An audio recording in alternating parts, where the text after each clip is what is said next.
रावण की 10 भुजाएं थीं। यह एक प्रमुख विशेषता थी जो उन्हें हिंदू धर्म के एक प्रमुख किरदार के रूप में परिचित कराती है।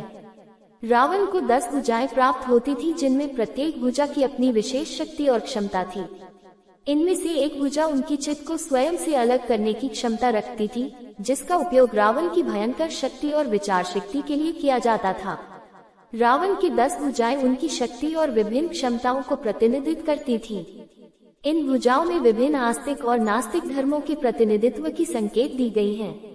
रावण की 10 भुजाएं भी उनके असीम बल और विजयी स्वभाव को दर्शाती हैं। रावण की 10 भुजाओं का महत्वपूर्ण संदेश है कि एक व्यक्ति के आध्यात्मिक उद्देश्य की प्राप्ति के लिए उसे आत्मसमर्पण और प्रार्थना की आवश्यकता होती है।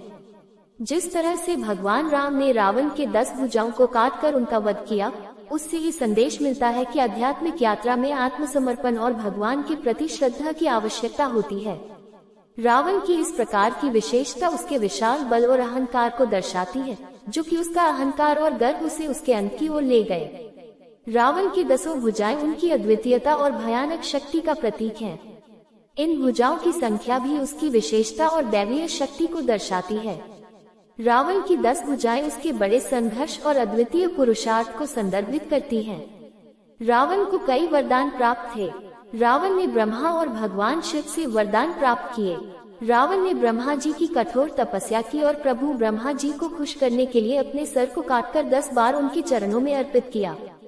10वीं बार ब्रह्मा जी ने प्रसन्न हो रावण को दर्शन दिए। रावण ने ब्रह्मा जी से अमरता का वरदान मांगा।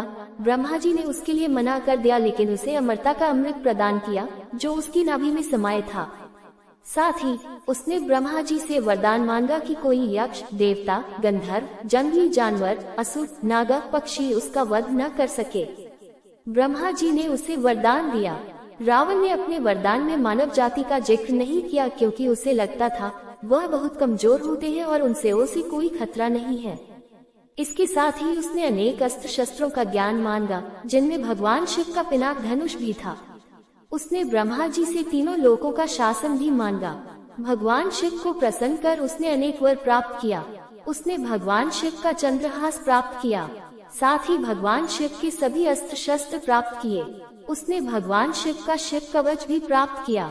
भगवान शिव को प्रसन्न कर उसने अनेक वर प्राप्त किया। उसने भगवान शिव का चंद्रहास प्राप्त किया। साथ ही भगवान शिव के सभी अस्त्र शस्त्र प्राप्त किए। उसने भगवान शिव का शिव कवच भी प्राप्त किया। इन सब वरदानों ने रावण को लगभग अमर बना दिया था।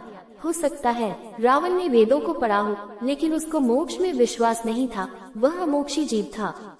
ब्राह्मण का काम है मोक्ष धर्म का ज्ञान लोगों को देना, पाप रहित जीवन जीने का ज्ञान देना। क्या आपको लगता है रावण और उसके वंश के लोगों ने मोक्ष मार्ग पर चले थे? रावण के वंशज असुर कभी खत्म नहीं हुए। आज भी कुछ ज्ञानी असुर रावण, कंस आदि की प्रशंसा करने से नहीं चूकते। ऐसे ही ज्ञानी रावण के सारे असुरी गुणों को बस एक अहंकार से छुपाने का यत्न करते आए हैं, जबकि असल में रावण ने गलत व्यक्ति के साथ पंगा ले लिया था, जिसको सत्य का ज्ञान था। असुरों की थोथी माया का ज्ञान था। असुरों के इतिहास को देखकर कृपया ये न माने कि मायावी मक्कार वीर होते हैं। रावण की वीरता का कोई प्रसंग नहीं है। उसकी सारी हरकतें कायरतापूर्ण थी। मानवों का दोष यही है कि वह असुरों की माया, झूठ, फरेब को सत्य मानकर उसमें फंस जाते हैं। अर्ध ज्ञान भय उत्पन्न करता है और हम स्वयं आत्महिंसा का कारण बनते हैं। रावण असुरों का शासक था, जिसके राज में मायावी असुरों ने तीनों लोकों में असुर धर्म फैलाया हुआ था।